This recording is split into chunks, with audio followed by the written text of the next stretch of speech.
So, what I'd like to do is I would like to look at something in the parsha. The parsha is this powerful parsha, of course, the parsha of Shelach, where we know that these difficult things happen.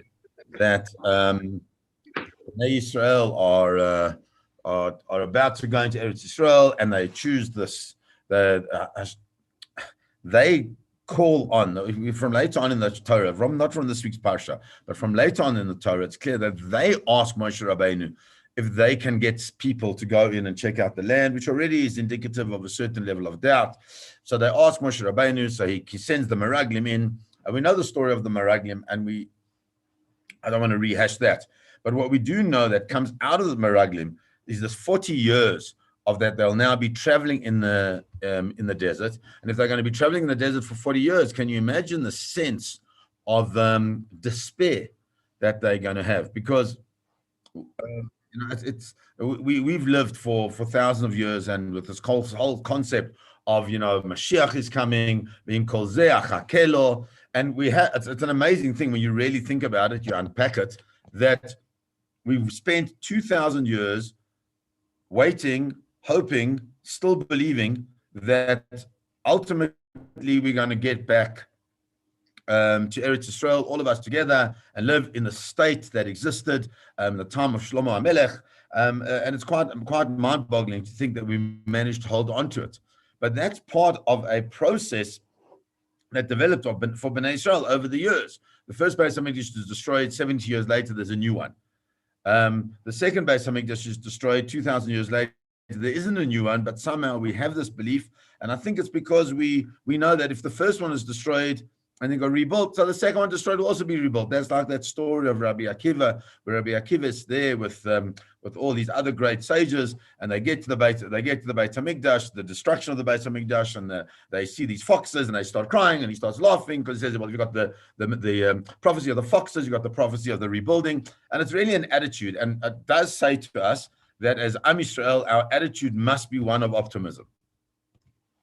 But it seems to be that source of that optimism is very much in this week's parsha, because the Torah says it mentions a number of different things. If you come into the land, and then it says in Torah, it's in Bamidbar Tetvav, so that's chapter 15.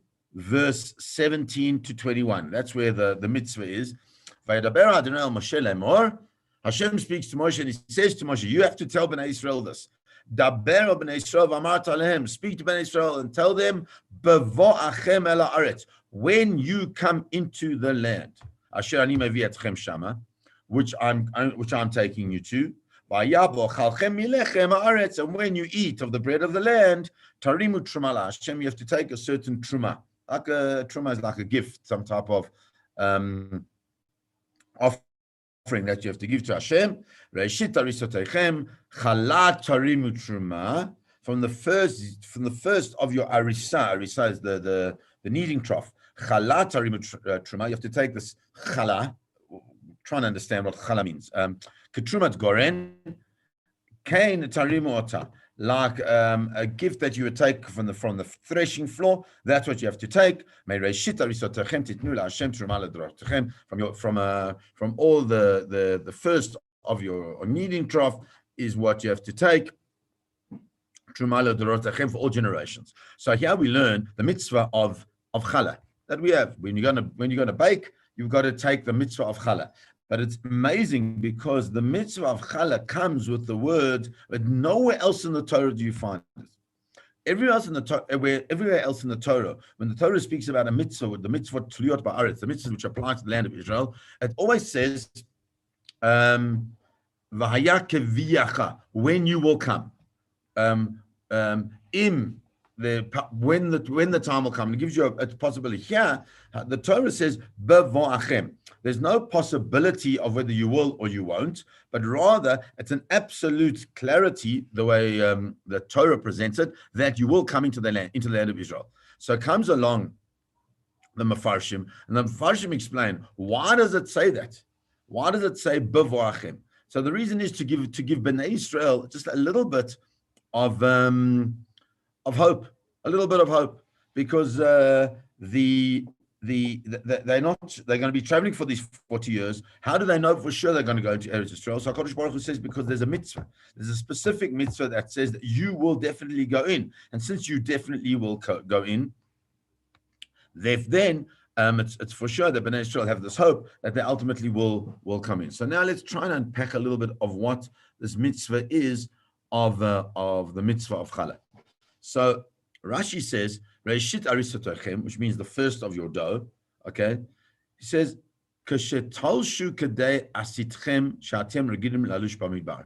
When you need, how much is it that you have to do before you take Challah? Now, I'm not going to go into the technical halachas. I'm just going to do the Rashis, and the technical halachas we can actually do if we want to have a thing on how and what to do when you take Challah. I'm happy to do a separate shiur, but we're not going to do that now. It says,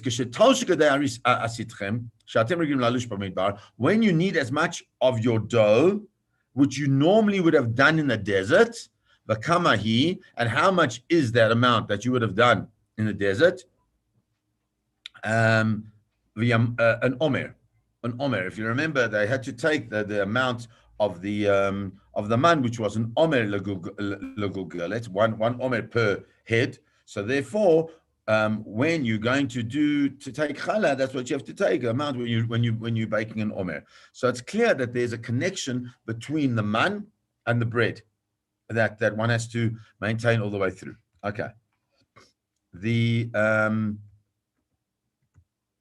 Rabbeinu Bachaya is wonderful, because the Rabbeinu Bachaya goes through all the different concepts of the mitzvah of Challah, and I'd like to just go through it with you to make it very clear. The first thing is, it speaks about the mitzvah of Challah when you come into the land of Israel, and you have to be taken milechem haaretz. It's got to be taken from the bread of the land.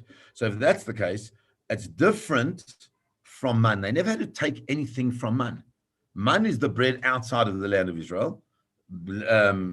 Lechem, the bread that they'll eat in Israel, is something which they have to work hard to create.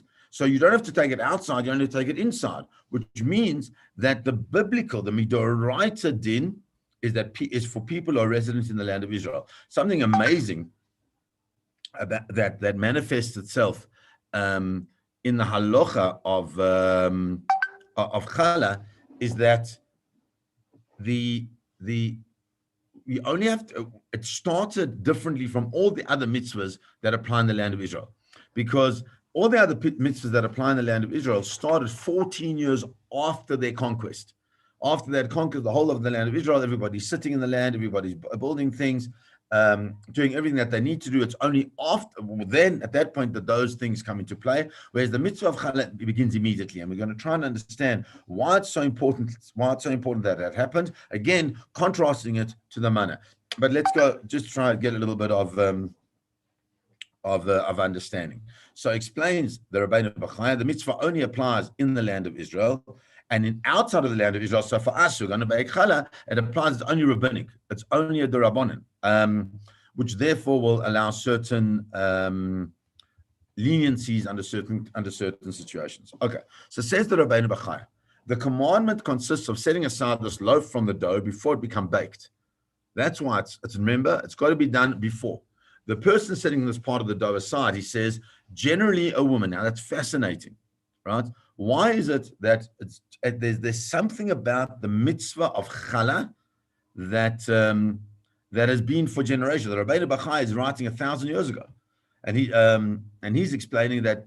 Okay, so maybe you want to say just simply that the women were the bakers in those days exclusively, but I think there's much more to that. There's something about Challah, as we know, it's one of the 3 mitzvahs that are specifically focused on women. That is, he says that they make a bracha, and says, and even in Chutz La'aretz we still make the bracha. Why is it? So says the Rabbeinu Bachai, you know why you do it? You know why we do it today? Bizman hazeh, even in Eretz Yisrael, very simple. Kadei shelo tishkach Torat Challah miYisrael. Because if most of us are living outside of the land of Israel, and he's talking when it was the height of Galut, the height of exile, we're all living outside of Israel. You know what's going to happen? If we don't keep this mitzvah, which is a specific mitzvah for the land of Israel, we're going to forget about it. We're going to forget about the concept of challah, when we go back to Eretz Yisrael, and it's just going to va'ein lechallah shiur min haTorah. He says there's no actual specific amount that you have to take, and so you can just take the smallest amount. Haval midivrei soifrim, but our rabbis have said that ideally you should take the size of a loaf. That was 1/60th of the dough that a person is preparing. That's the amount that one should take in order to be able to fulfill the mitzvah of challah in the proper way. Why? Because anything less than that is not considered to be a gift for Hashem, truma la Hashem. We try, when we give truma to Hashem, we try and do it with a level of harchava, with a level of openness as much as we can. And so therefore, the idea is to give as much as we possibly can without in any way, chas v'shalom, insulting the Ribono Shel Olam. Okay. There's a beautiful Kabbalistic approach, which the Rabbeinu Bachaya brings. He doesn't always bring Kabbalistic things. He says, "Val divrei HaKabbalah, mitzvah challah, mitzvah of challah, she mitzvah yechida ba'isa." It's the only specific mitzvah that is that applies to bread making, to flour. It's specifically there to the dough. Is an allusion, he says, to Knesset Israel, to the Jewish people. How is that? How does it come that it's specifically that it's of Knesset Israel? Because it says in Shiur HaShirim, Achati, Yonati, Tamati. It speaks about Am Yisrael as being one. In other words, taking all these things together, and all the different ingredients that one makes dough out of, bringing it all together so much like the Bnei Israel all come together, all the different shvatim, all the different tribes, they come together, and we call it Reshit. We call it the first of. Where else do we see that there's Reshit? Reshit, right at the beginning of the Torah, it says Bereshit bara Elokim, and the word Bereshit is translated in the beginning, but that's not what it means. So Rashi says it doesn't mean really in the beginning, because that would have been B'tchila. So what does Bereshit means? Bishvil Reshit, because of Reshit. The reason the Torah was written is because of Bereshit, because of the Reshit. Who is Reshit? Reshit is Am Yisrael. Reshit is the mitzvah of Challah. It's all become together. That there's this idea that when we're taking challah, what we're doing is we're bringing a whole lot of different things together in order to ensure that Am Yisrael perceives HaKadosh Baruch Hu in a different way. Okay, so now having said that, let's try and understand why is it that challah becomes such an important thing, like the Rabbeinu Bachaya said that we have to do it in Chutz La'aretz so we don't forget it. I mean, it's great, but we don't have any of the other mitzvahs like that. Yes, the Ramban tells us that all the mitzvahs that we do in Chutz La'aretz are there just for practice, effectively, to ensure that we don't forget anything. But there must be more to it. So comes along Rav Yosef Tzvi Rimon. Rav Yosef Tzvi Rimon, he's alive today. He's one of the poskim of the religious Zionist world, and he says the following: that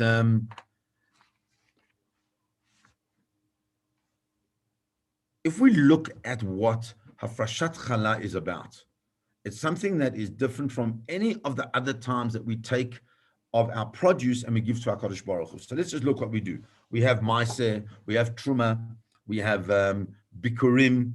We have all these things that what we do is that before we are able to partake of whatever the fruit is, we separate them. We separate the fruits, and then once we've separated, we bring those to the Beit HaMikdash, or to give them to a Kohen, something of that nature, and then we're able to enjoy them.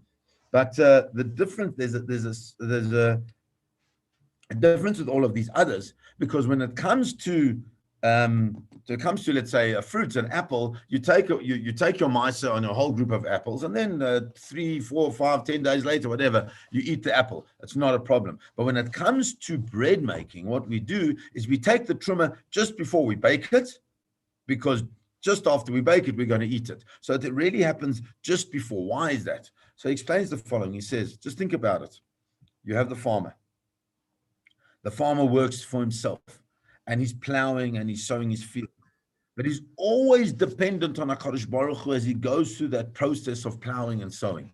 He's always recognizing that and realizing that no matter what happens, he's dependent on the weather. He's dependent on if there are going to be bugs, if there's going to be some diseases. He's always dependent. And so he fills within himself a real deep understanding and a deep emunah in HaKadosh Baruch Hu.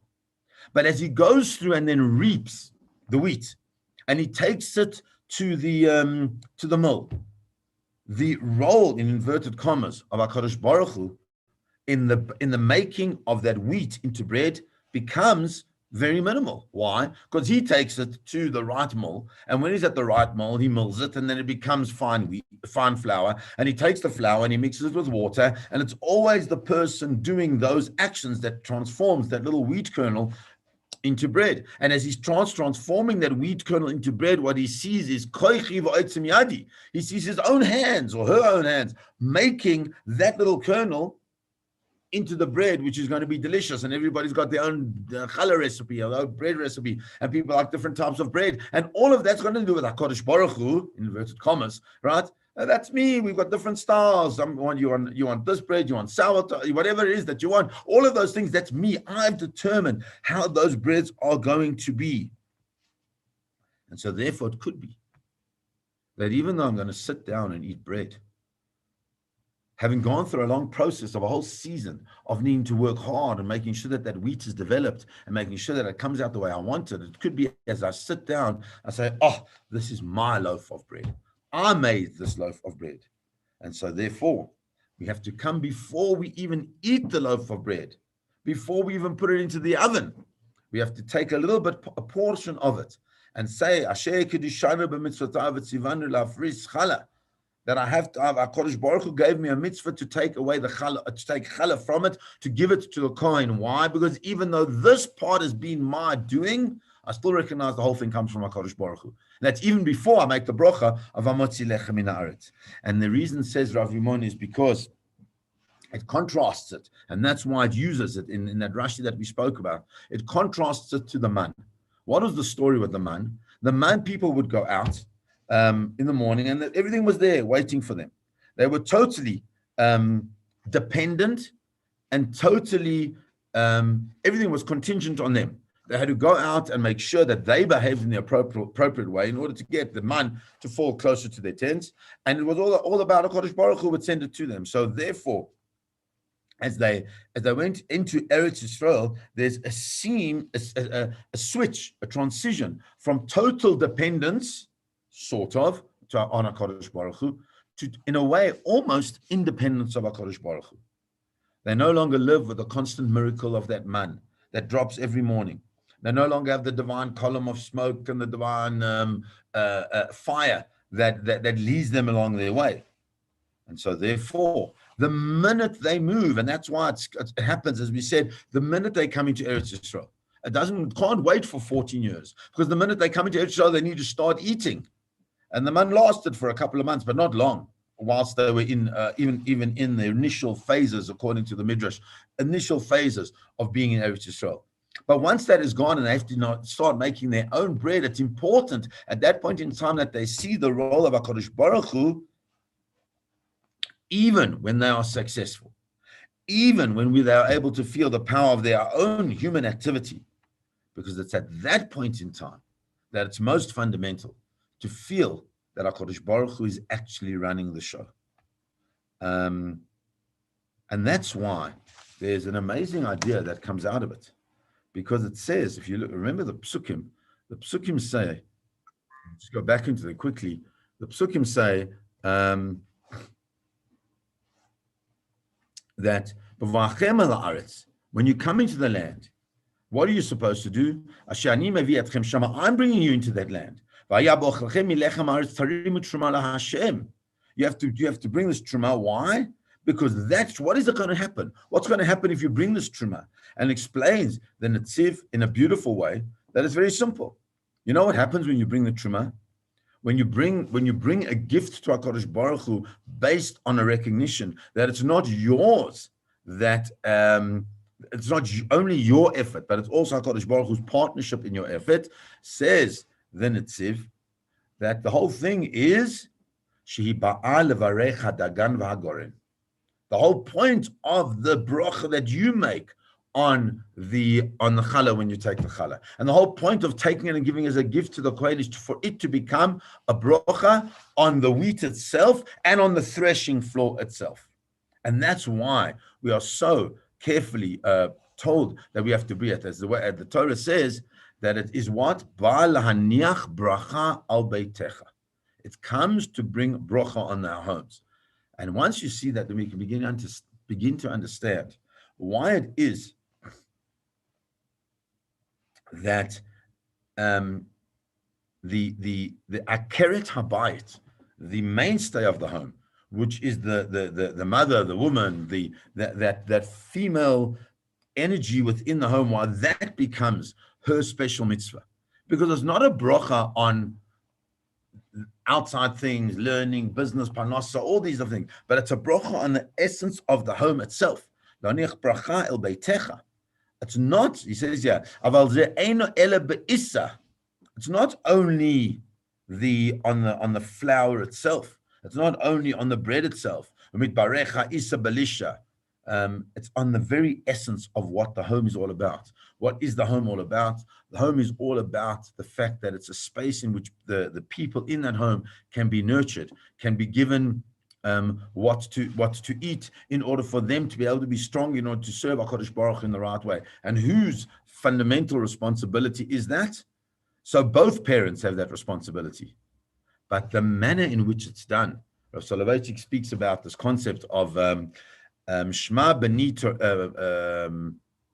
Musar Avicha va'al titosh Torah imecha. We've spoken about it before. Shema B'ni Musar Avicha, that you must listen to the Musar of your father. What's Musar? Musar is direction. Musar is like the strict rules. Va'al titosh Torah imecha. But don't forget the Torah of your mother. What is the Torah of your mother? He explains that the one is the strict rules, which is from the father, which is much more disciplined space. And on the other hand, there is the Torah of Imecha, the Torah which is the Torah of Chesed. It's a much more emotional space that the mother is supposed to be playing on a, let's call it on a macro level. Because obviously, depending on the family dynamics, you'll play what thing, but on a conceptual level, that's how it should be. But what is important is that Torah Timecha is expressed so profoundly and so importantly within one of these things in Challah. And what is that? The concept of Emunah. Very often, we get so caught up in teaching all the technical things.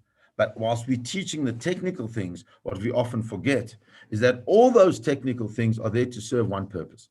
And that one purpose is to be able to serve HaKadosh Baruch Hu in the best way and in the closest way and to connect in the most profound way. Just excuse me 1 second, because I want to read something to you from Rav Soloveitchik's book, Lonely Man of Faith. He says something so profound. It's right at the end. And I've been learning it again because it's such a wonderful book, and it's quite complicated. But what he says is the following, and I think this is really where the mitzvah of Challah for sure applies, because it's about connecting even in spaces where there's great creation of great things. And what he speaks about is how in the world in which we live, we've lost to a certain degree the concept of faith, not religion, not Torah, but faith. And he says the following. He says that the situation has deteriorated greatly, considering in this century, considerably in the century, which has witnessed the greatest triumph of majestic man in his drive for conquest. We've achieved so much as human beings in trying to conquer the world. Majestic Adam has developed a demonic quality. He says the human being that invents and creates and does all these things has developed such a quality, laying claim to unlimited power, to believe that we're in total power. His pride is almost boundless, his imagination arrogant, and he aspires to complete and absolute control of everything, which is an unbelievable thing, that the human being has the ability to create in a way, unbridled creation. And look what we've seen, how technology has been what it is. But all of that, he says, he is intoxicated with his own adventures and victories and is bidding for unrestricted dominion. And then he says, and we have to understand that man, the human being, let's put it that way, a modern human being, is projecting a demonic image to dominate himself and to not identify himself with the holistic part of what the human being is. Because the holistic human being is not only a person with creative talents, the holistic being is also somebody who engages in the transcendent experience of faith. And he says, you know what? And this, I think, applies to us. Listen carefully to his words. Notwithstanding the fact that Western man is in a nostalgic mood, he is determined not to accept the burden of humanity. He certainly feels spiritually uprooted, emotionally disillusioned, and like the old king of Kohelet, he's aware of his own tragedy. It doesn't arouse him to heroic action, he says. Of course, he comes to a place of worship, he attends lectures on religion, and appreciates the ceremonial, yet he's searching not for faith in all its singularity and otherness, but for religious culture. He seeks not the greatness found in sacrificial action, but the convenience one discovers in a comfortable, serene state of mind. He's desirous of an aesthetic experience rather than a covenantal one, of a social ethos rather than a divine imperative. In a word, he wants to find in faith what he can't find in his laboratory or in the privacy of his luxurious home. Now, I think it's quite, there's much more, and it's an amazing statement that he's making. And what he's saying is that even when we do religious actions, which are part of our faith-based value system, they're not necessarily connecting us to HaKadosh Baruch Hu. And comes Rav Rimon and all the other Mefarshim and say that Challah is the one that's going to connect us all the way back. Because even though we're making the bread all on our own, we're doing all these things with our actions. And there's a point in time where we stop. We're about to put this thing into the oven. We're about to complete the process of the baking. And what we do is we stop and we say, Asher kidishanu b'mitzvotav v'tzivanu. You are Kadosh Baruch Hu. You gave me a mitzvah. If you gave me a mitzvah, it must mean that even in my eating of my bread, it must be that I am able to connect to you. And if I'm able to connect to you in the religious experience of eating, imagine how I'm able to connect to you in the other things as well. And so the word lechem is such a fundamental word, because the word lechem, which translates as bread, but there also is the concept of milchama, which means war. So lechem and milchama come together in similar meaning, and explains the Netziv that they come from the word melachem, I think it is. I can't remember exactly. I apologize, but it's a word that means to hold things close together. That the word lechem is there. Lechem holds our neshamas to our bodies in the same way as war, where they come together and they clash very close together. Lechem holds our neshamas close to our bodies, and what we often forget is the neshama part. And so therefore we take challah, we wash our, it's amazing if you think about how we eat bread. We take challah, we then go and wash our hands. Al netilat yadayim, we uplift our hands. We uplift the very things that we've said are the things that gave us all this blessing. We lift them, l'shem Hashem, for the service of Hashem. And then ultimately we say, we hold it. We're supposed to, according to the halacha, when you're making a bracha on bread, you should hold it with all 10 fingers. And then you say, and if you think carefully, you will notice that it's different from all the other brachas. Because all the other brachas are Barei Priya Eitz, Barei Priya Adama, Shakon Yebid Varol. They all have 3 at the end of those brachas. But Hamotzi is Hamotzi Lechem Min Haaretz. And if you add that, those 4, with Baruch Atah Hashem Elokeinu Melech HaOlam, which is 6, you get what?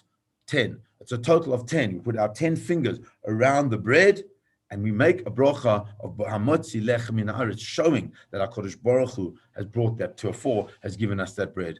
And so that's why Challah becomes so important, because ultimately, one who truly knows and believes that HaKadosh Baruch Hu is running the show behind everything that we think we're running, right? as Rav Rimon says, will merit the bracha of livelihood and health for himself and of all of his and her family. I wish everybody should just be well. Please be careful. Please be safe. It's